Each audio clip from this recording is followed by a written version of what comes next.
La marguerite à feuilles épaisses est une espèce endémique rare et très localisée, puisqu'en France, on ne la retrouve qu'aux alentours de Saint-Jean-de-Luz et d'Andaille. Cette plante ressemble à s'y méprendre à la marguerite commune, mais elle a de nombreuses spécificités et elle est protégée en France. Comme son nom l'indique, ses feuilles vertes sont charnues. Elles sont aussi poilues et ont les limbes crénelées voire dentées. Les feuilles situées au niveau du sol sont persistantes et légèrement rosées au niveau de leurs tiges. La marguerite à feuilles épaisses est une plante vivace de 5 à 30 cm de hauteur. Ses premiers bourgeons font leur apparition vers le mois de mai.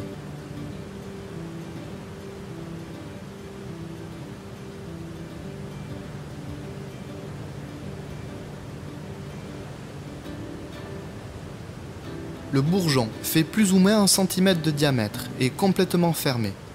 Il est parcouru de petites veines noires qui vont s'écarter pour finalement s'ouvrir doucement.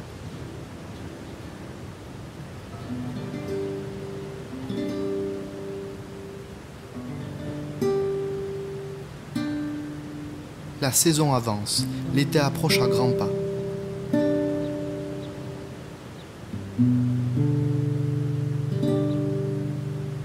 Sa floraison a lieu entre le mois de mai et le mois de juin, mais parfois aussi à l'automne.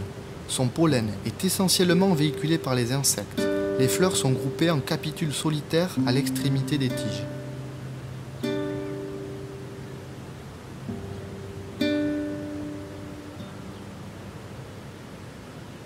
Ces fruits ne contiennent qu'une seule graine et leur dispersion se fait par gravité, c'est-à-dire à proximité immédiate de la plante mère.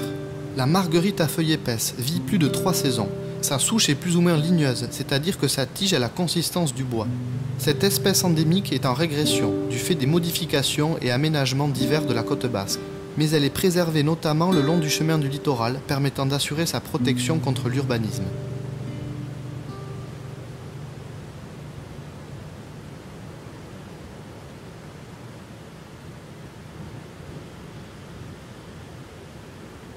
La marguerite à feuilles épaisses est une plante de rocher maritime.